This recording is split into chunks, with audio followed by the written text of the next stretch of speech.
when you're the lightest sleeping. And if you have like a somewhat bladder full, and that's when you'd wake yourself up to go to the bathroom. Mm-hmm. Now, let's make believe that you're in the middle of that cycle, right? When your alarm clock goes off. So your brain isn't on the wake cycle, it's on the sleep cycle. Then you wake up and you're groggy and you can't seem to get motivated and get going because you're just sort of out of sync.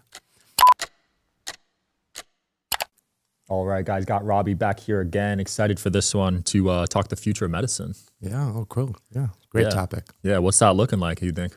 Well, my reference to that when I was kind of thinking about it is like where we are currently and where I feel things are going.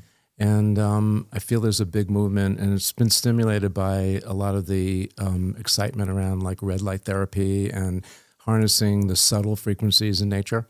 Yep. And I think that's kind of where I think the next big push is going from the physical side of medicine to the energetic side of medicine. Yeah, what makes the frequencies of nature so healing, you think? Well, first off, they've been around like from the beginning of time. Yeah. And I think that we kind of forget about the subtle things that happen from subtle energies and sort of focus on the bigger headliners. And so that's where I feel like the next big push is going to be kind of dialing into the different frequencies in nature that make a difference in the way our bodies work. And it becomes a lot more important because of all the man-made frequencies that we're constantly exposed to, like EMF, for instance. And now we're studying the deeper dive, which is the extreme low frequencies called dirty electricity and stuff like that, and the way it affects us on a cellular level. Yeah. And I think that's where we're going to see a big shift, because people now are getting kind of their bodies, especially as you get a little older, you're getting overexposed to a lot of this kind of toxic, subtle energy stuff. And it suppresses your immune system. And so we're getting a lot more epigenetic expressions just from the environment that's shifting from the energetic point of view. I've noticed when I film a lot, because obviously there's bright lights and I'm around 5G and Wi-Fi, I'll be really tired after. Like, I'm starting to notice it. I'll show up to my basketball game. I'll be more tired from podcasting than basketball. Right. Isn't that crazy? Well, no, but it's exactly right, because people don't realize the effects of these, they're called exogenous or man-made frequencies, how that really kind of beats down our bodies on a cellular level, energetic cellular level. Yeah. Are there proven ways to offset that damage? Yeah. I mean, the simplest way is just kicking your shoes off and grounding yourself to the planet. Because I think what's happened is, as we've advanced as a culture, we have AI everything right now. Everything is electric cars and planes and trains and all that kind of stuff, bikes. But all that kind of energy, what it does is it kind of takes us away from actually getting seated to the earth, which is the energies that sort of recharge our batteries, cellular batteries. Yeah. So for people that are just, maybe checking that out, it's generally called the mitochondria, which is your cellular powerhouse. But where does the mitochondria get its energy from? It's mostly from tapping into sunlight or to the earth energy.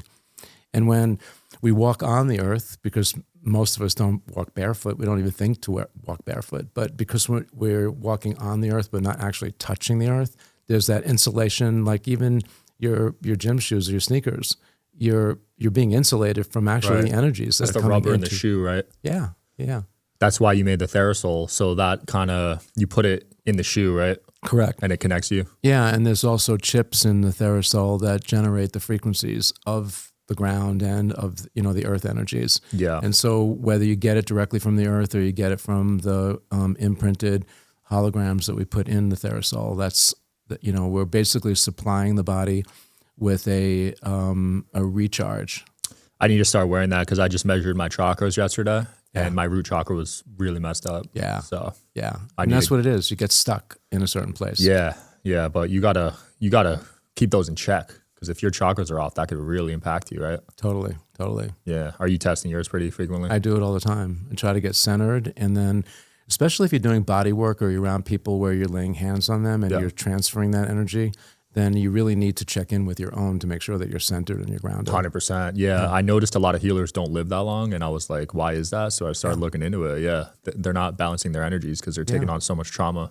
Yeah, they take on your energy, but they need to let that go somewhere else. Otherwise, they hold on to it too. And then it changes their shift. Yeah, they them. age very.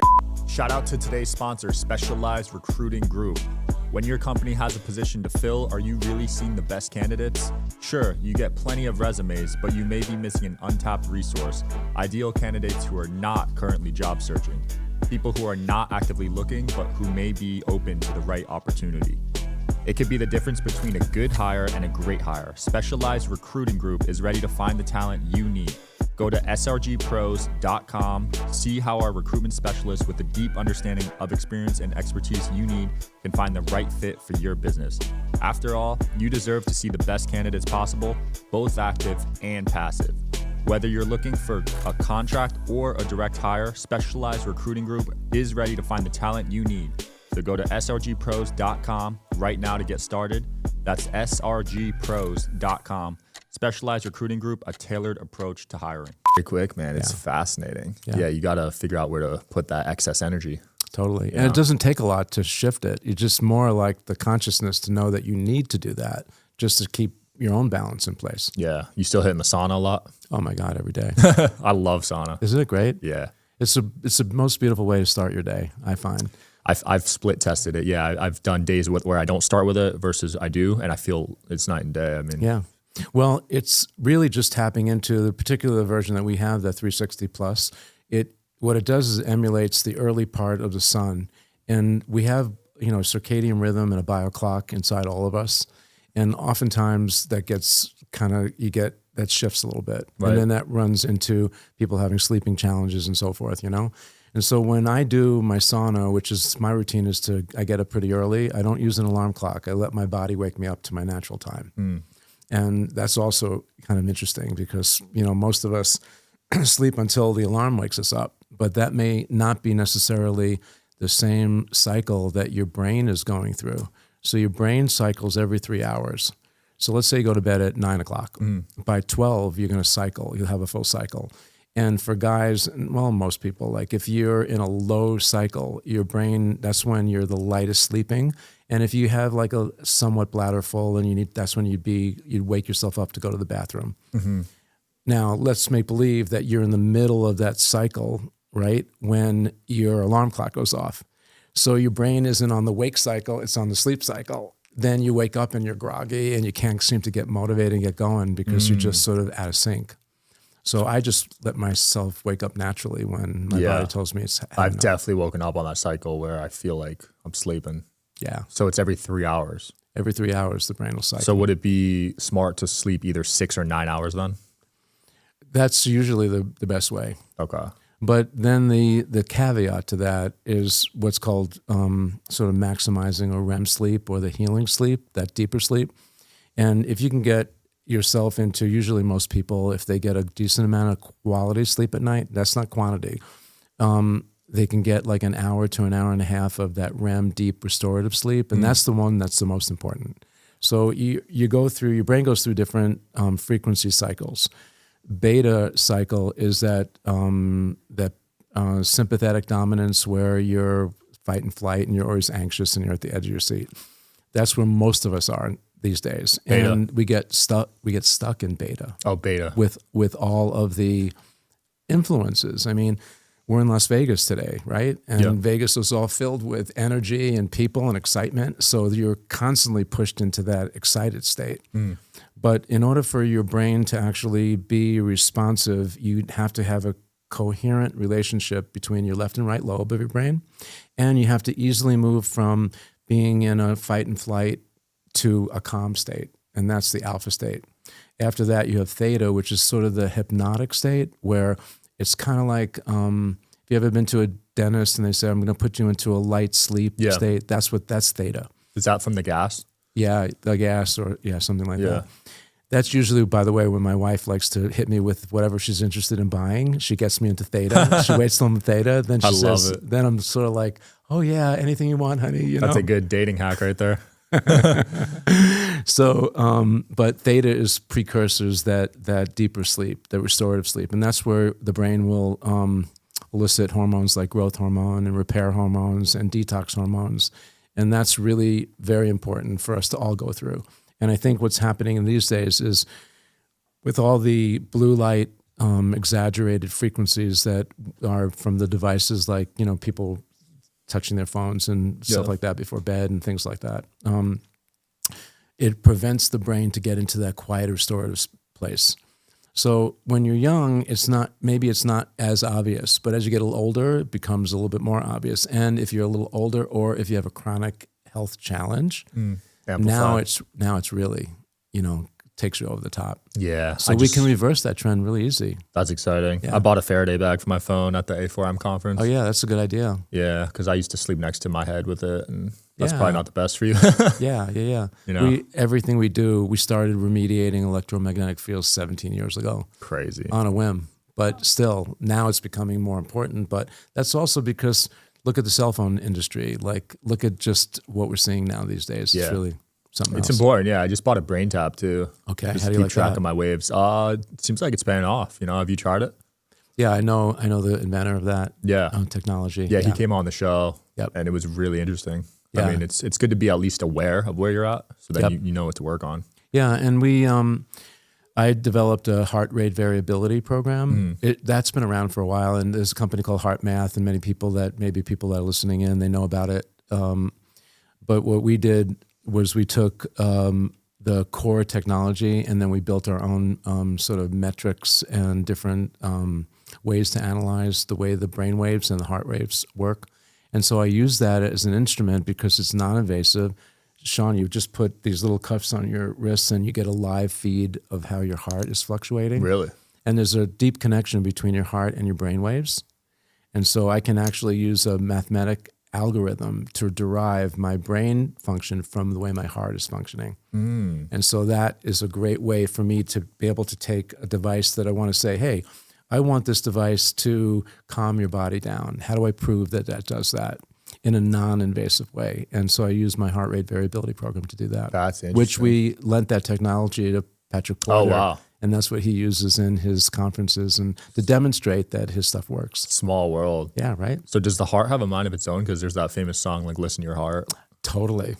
That's fascinating. Yeah, and many people, and a lot of science is coming out now that the heart actually responds faster than the brain does. Really? Yes. Wow, because you got the gut with its mind. People kind of knew that recently. The brain, obviously. Now the heart has a mind. Yeah, totally. It's interesting, and right? they do so many cool studies out there. Like they'll get identical twins and they'll have them separated by like side to side, like somebody in California, one twin, and the other one on the East Coast. Yeah. And then they'll offer a response, some kind of emotional response to one of them, and the other guy, they could test the other person. And they'll feel it? Yeah. Whoa, and they feel it in the heart? Yeah. Interesting. So there's some sort of spiritual connection then. Yeah, and energetic, quantum connection. Right, because they'll be across the world and they'll still feel it, huh? And these are the subtle energies we're talking about, right? That I think drive the world, but because we're all looking for the big headline, so to speak, that we've missed that. Yeah. And so I think that moving forward, subtle energies are going to be more important to focus on. And even with loved ones, sometimes they'll just know if their spouse is in the military or something, and something will happen, they'll know. Yeah, they get a feeling, right? Yeah, that's crazy. Like you can't explain that with science. Yeah. What are these circular stones you brought here? Oh, I travel with them. These are crystals? Yeah, they're natural jade stones. Wow. We harvest 3.5 million of these a year. Yeah, that's exactly what I do. I actually go to the areas, to the quarries where we pull the stones out, and I muscle test, which is a way for you to tap into sort of it's called kinesiology, but it's a way to test into your heart and your autonomic nervous system to see whether or not a certain energy resonates with your body energy. Wow. And so I learned how to do this about 25 years ago. And then I started to realize that it's very easy to discern like what supplements are good for your body and how much to take. So that is really important because in the supplement world, it's sort of homogenized, right? You look at the jar, it says take 2 of these in the morning, take 2 at night. But is that right for Sean Kelly's body? You know, your body may need more of magnesium than mine. So wouldn't it be nice to be able to have a simple way for you to be able to test what your body needs at any given time? Yeah. So that's what intrigued me.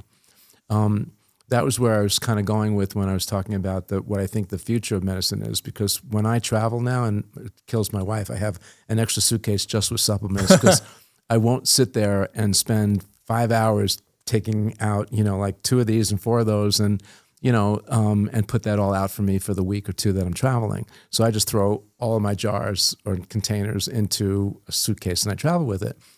And then maybe about 5 years ago, I got intrigued with the concept that basically everything in nature is a frequency.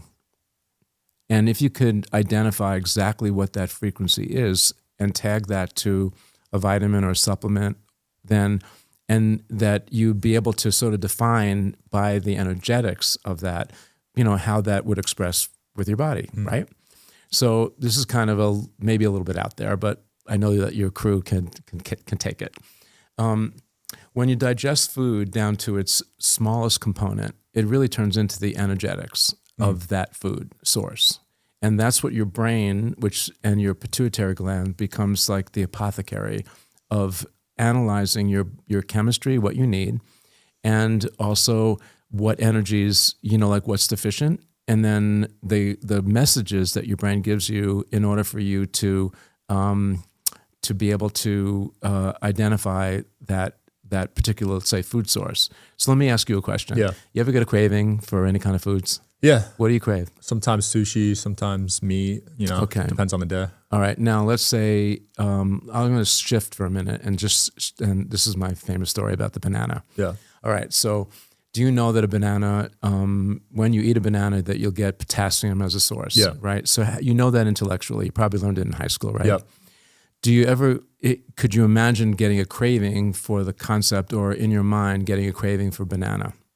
I've had that craving before, yeah. Okay. So do you think that there's a intellectual or a subliminal, like a message, like your brain is analyzing your body chemistry and says, Sean Kelly needs more potassium. Potassium equals banana. So it gives your brain, can't talk, it gives you a message, and that message could be just the visual or the notion, I need a banana.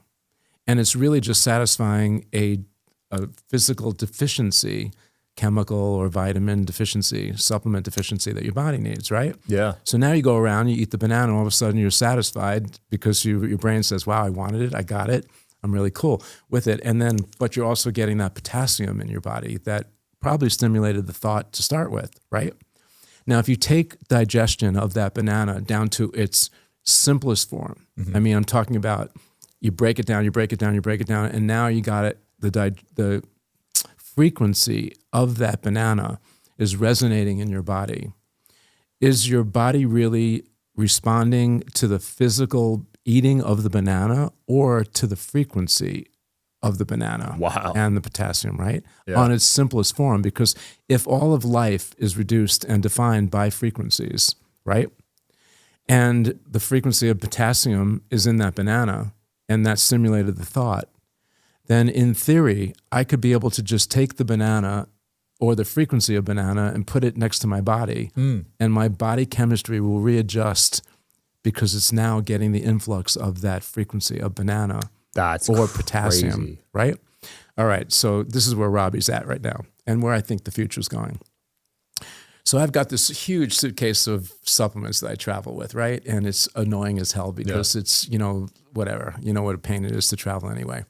So I figured out a way to identify or actually record the frequency of a supplement. And so imagine that you could, just like you record a audio or video recording, right? Yeah. You have this recording, or you have this ability or a device that can actually record a frequency. It could be sound, it could be light, doesn't really matter. Now I can record the frequency of magnesium or the frequency of a banana, a food source. And now, so one part is identifying what frequency you want, and the other part is having a device to actually record it. And then the third part would be to know what you're going to record that frequency onto so that you can actually have it near and on your body. Okay, so we figured out, took us 2.5 years to figure out and catalog all frequencies in nature. And then we figured out a way to actually record these frequencies. And then it took us about 18 months to develop 2 different kinds of mediums to record those frequencies onto. And one of them is a hologram. I'm wearing one right now. Wow. So you can kind of see that right here, right? Yeah. right? The circle thing? Yeah. And so there's actually 27 frequencies that are recorded onto this little dot. Wow. It's 18 karat gold, and it'll hold that frequency. It'll hold it if I go through the airport and hit with that magnetic charge when they try to scan blast you. Yeah. It'll withstand all that. And it's keeping the frequencies, these 27 frequencies, on and around my body. And so it creates a frequency shield for me. Wow. Because, these are all subtle and invisible to the eye. It's hard for our bodies to sense them. But when you use something like heart rate variability that taps into your heart fluctuation based on this frequency, I can see whether it's good for me or not good for me. That's crazy. Okay, so are isn't those it? the supplements in that sticker? The 27 supplements? Yeah. Wow. So you don't have to fly with it anymore? I don't have to carry this whole big... Holy crap. And so I think this is the future of medicine right here. I think that rather than all these vitamins, we're going to be just carrying kind of like... Yeah, because they are annoying to travel with. You're right. Pamphlets of different kinds of patches that you basically put on. You're vitamin D deficient, you put that frequency on you. And so we're developing a whole line we're calling Therabody, because basically it's harnessing the frequencies. We have two different formats that we put them on. One is a hologram like you see here, and the other would be a carbon fiber card or a pendant that actually holds the frequencies, and we can program them with whatever we want. I love how subtle it is. It's not like anything extreme. You just throw it on. No. Looks like nothing. Yeah. Wow, that's exciting, man. So currently we have a patch for pain. So I think a third of the country talks about being in some kind of pain. It's 100 million people. Yeah. Right? And so and as you get older, you even get more of that, right? And so there's no big sort of educational process. You feel pain in your shoulder because you overworked it, or you played some basketball and you feel it in your back or in your legs or something like that. You just put the patch where you feel like you need that restoration or that healing. And so we have recovery. We have a patch that if you're getting ready for a competition, it'll kind of get your cells all ramped up with the energy you need to be your optimal, your greatest in performance. Then after your competition, you got recovery, right? Muscle recovery and potential pain that you want to cover. So you put those guys together. We developed a patch for immunity because that became much more paramount through the whole COVID experience. Yeah. People, now getting a little bit more vulnerable. Their systems are compromised. Their immune systems are compromised a little bit. So we did that. And then, let me see, we have one for energy that we call the mitochondria one. Nice. And I think that's kind of covering the broad bases of what people need now in terms of the energetics. Yeah. We also developed a card. It's a laminate card that you can put in your refrigerator, and it will allow your food to last longer. Wow, I need that because my berries die so quick. Yeah. So you know how a avocado might brown if you just leave it on the table because it oxidizes. That's what's causing it to decay. And what we figured out with the same process is we can actually influence the oxygen molecule so that it actually slows down the decaying process. So you can put it in your refrigerator and your food will last longer. Wow. Or you can actually take some bottled water and put the water on the actual chip or the card itself, and it will restructure the water that you're drinking. That's the essence of life, really, is restructured water, because that restructuring of water is the way cells communicate. Wow. And the sun and the earth energies will restructure the water inside of you. Yeah, because you're supposed to do that to water in your crystals, right? Exactly. With the full moon. Yeah. So rather than if you can't get it from those sources, you can just get a little card, or you can get one of these chips and you can put it on your water source, and that will sort of create that structure that allows the water to cellular hydrate you. And I think that's really the end game. That's a phenomenal product. That should be at every farmer's market. Yeah. Or just how about everybody's home? Why not just be able to have your food last longer? Yeah. Rather than using chemicals to allow allow your foods to actually store a little better. When you can go to a gas station and buy a Twinkie that has a shelf life of 500 years, you start to think about what is that food source? Is it how natural is? And the further we get away from nature's actual, food as a source, I think that's where explains why people are as sick as they are these days. Yeah, because even if you do eat natural, there's still things you got to look out for. You got to look out for pesticides. If it's not organic, there's glyphosate on it. And the soils are over planted in a way. Right. A buddy of mine that is an expert in nitric oxide, he did a study and he went to Whole Foods stores in 8 states across the country and took the same 8 ounces of broccoli, measured it nutritionally, and the variance in the nutritional value of organic broccoli from Whole Foods from state to state varied incredibly amount. Wow.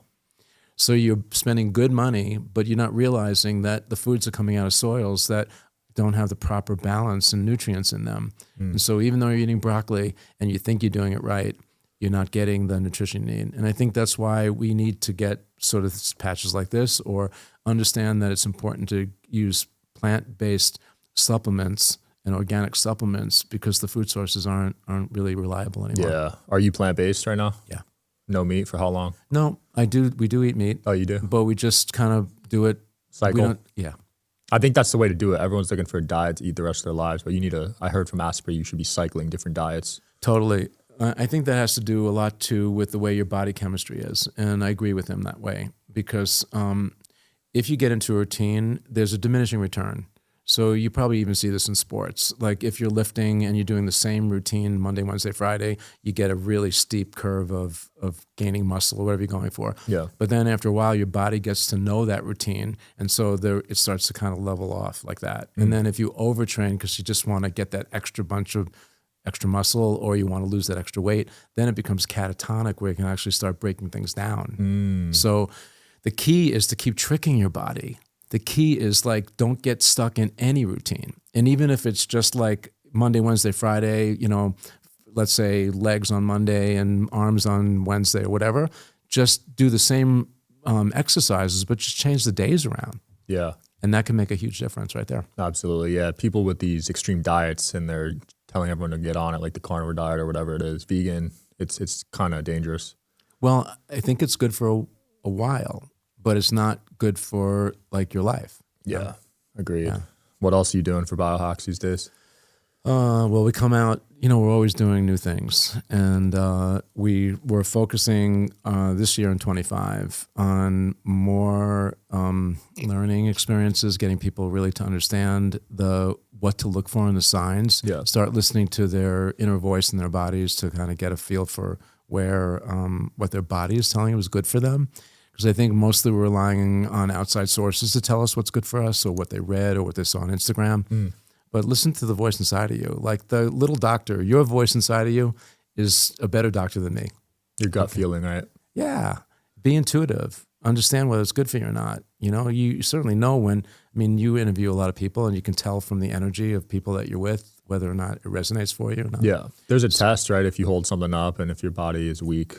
That's a muscle testing I was referring to before. Right. I do that basically all the time. Yeah, you could do it with your iPhone and see how weak your body gets. Yeah, exactly. Yeah. So we're focusing on education. We're focusing on new innovative ways to advance the subtle energies. That Theravibration category I mentioned is going to be big, I think, moving forward. And I'm really loving the contrast therapy stuff, because your body responds to stimulants. That's how we grow. That's how we learn. That's how we grow muscle. That's how we do everything in our body. It's all about stimulants. And when you can, and I mentioned this to you earlier, like you can, we're known for our infrared and for red light therapy and holding onto those subtle energies of sunlight. So now when the sun brings that energy to the earth, it's streaming it. It's just pretty much sort of in a straight stream. And your body and nature on the planet is receiving it that way, kind of slow, and is able to interpret it, and you're able to absorb it, and you're basically on an energetic basis, you're able to digest it. When you pulse anything, now you're adding that extra stimulants into it. And so there you have pulsed electromagnetic fields, and now we're pulsing a lot of the other kinds of technologies, infrared technology, red light technology, because you can go back and forth from pulsing, which is that stimulant, to actually streaming. And so then your body, again, tricking your body, not allowing your body to get comfortable with any one method, to get the most out of it. I love that. Yeah, you just had me do the hand thing, right? Yeah. And there was red light, and it has the PEMF as well. Yeah. And we can also pulse it or we can stream it. And so you can choose which one you want based on what you need. I love it. Are you doing any trackables like the mattress or the ring or anything? We track in other ways. Like I use the heart rate variability.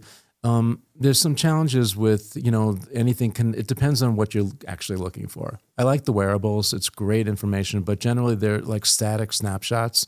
I'm really more into the dynamic view. So in our expression of heart rate variability, you're actually wearing sensor cuffs and we're getting a streaming EKG. So we're getting a live 5-minute feed of your heart fluctuation. That's different than a snapshot. Yeah. And so snapshots are good, and provided that you stay consistent, like if you're using an Oura ring, let's say, and you're always getting snapshots, that's a good expression of you over time of what your body is doing from sleeping to movement and things like that. And I think that technology is great, certainly better than nothing. But also, you're wearing some device that's generating a signal into your body too at the same moment, and so your body is then, your brain is responding to that. So I kind of, when it comes to sleep studies, I kind of shy away from having the kinds of devices that are generating signals, like are wireless, because that's actually affecting your brain, you know, in a small way. No wireless earphones for you, AirPods? I have them, but I've remediated them. I fixed I fixed them. Oh, you did? How? Yeah, because I have these chips and stuff that I make. Oh, wow. I program them. Yeah, and I'll do yours. I don't have them because I'm so scared of the EMF. Yeah. I use the wired ones. Yeah, that's the best way to go, frankly. Yeah, I just feel like the wireless is just blasting your brain, right? Yeah. It's convenient, and people wear them. But think about you bringing magnetic energy and those signals as close as they can between either your eyes or your ears are the closest thing to your brain. Right. And certainly if it was just that, we probably wouldn't have much to talk about. But when you add that to hot spots at Starbucks and because we can't see these subtle energies, right? Your body mostly people can't respond to it quick enough.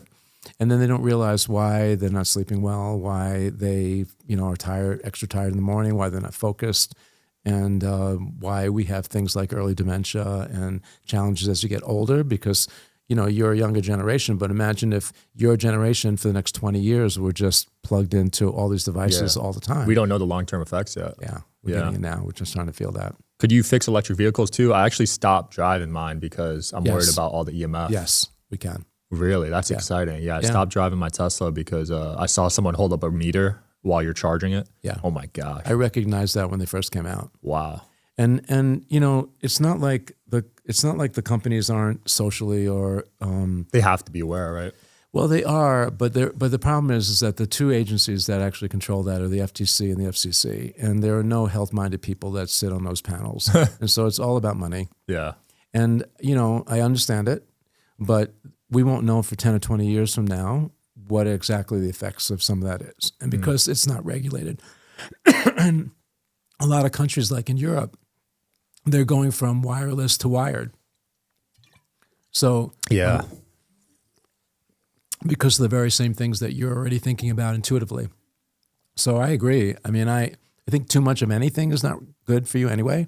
But with all the new tech that's coming out, there's also the other para industries that are coming up, like the stuff that we're doing with harnessing vibrations.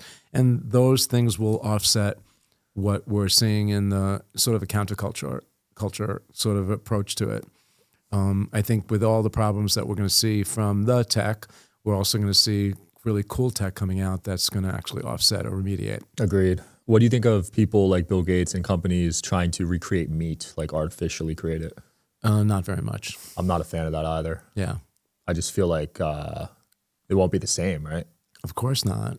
Well, even if you let's say we take it away from meat as a food source, but you just look at a synthetic drug versus the what it's emulating in nature. The synthetics look the same under a microscope as, let's say, penicillin, for instance. It comes from a fungus from a tree if you extract it. If you look at the same organic compound under a microscope, they look identical. But the synthetic is absent the energetics. And that's what I'm talking about when I talk about the subtle energies. Right. You can't see it physically. not having that energetic is so different in the way your body responds to on a cellular level. And that's stuff we can measure. Wow. I didn't even think of it that way, but that makes so much sense because you could copy it physically. Exactly. But copying it energetically, that's probably impossible, right? For now, at least. And that's been our biggest problem. So a lot of the drug companies and all these groups, I mean, I'm not saying that there's not a place for that kind of, for allopathic medicine or the Western approach. I'm not saying that at all. I'm just saying that it may not be necessarily my first choice. If I could do it naturally, get a natural source, then I think that way my body is responding on a primal level. And I think that's what we all need to get more back to is primal healing. Yeah, and this is coming from someone who battled Lyme disease, right? Yeah. So you would try to fix that naturally if it came up again? Totally. Yeah, I think a lot of people get the prescribed stuff when they're on Lyme disease or whatever autoimmune disorder, and they don't know there's other remedies. Right.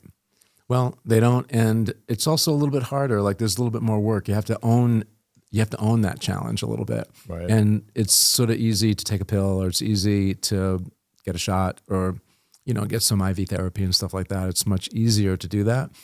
I don't necessarily think that faster is right. I think that in terms of body and nature, it's probably slower, that streaming effect where the body can digest it and you can make those incremental adjustments based on what your body needs from a daily basis. I think that's where it comes from. Absolutely. Robbie, where can people get in touch with you, man, and buy your products and everything? Therasage.com. Instagram, you can see us there. It's Therasage for Ed. And we have an 800 number, 888-416-4441. Doors available, info@therasage.com. Awesome. Yeah, we'll link it all below. They'll also be at my events, guys. So they'll be there tomorrow. Looking forward to it. Yeah, it's going to be fun. I can't wait for people to learn about these products because it's valuable stuff, man. Thanks for coming on. Hey, pleasure being here. Yep. Thanks for watching, guys. Check out the links below. See you next time. Okay.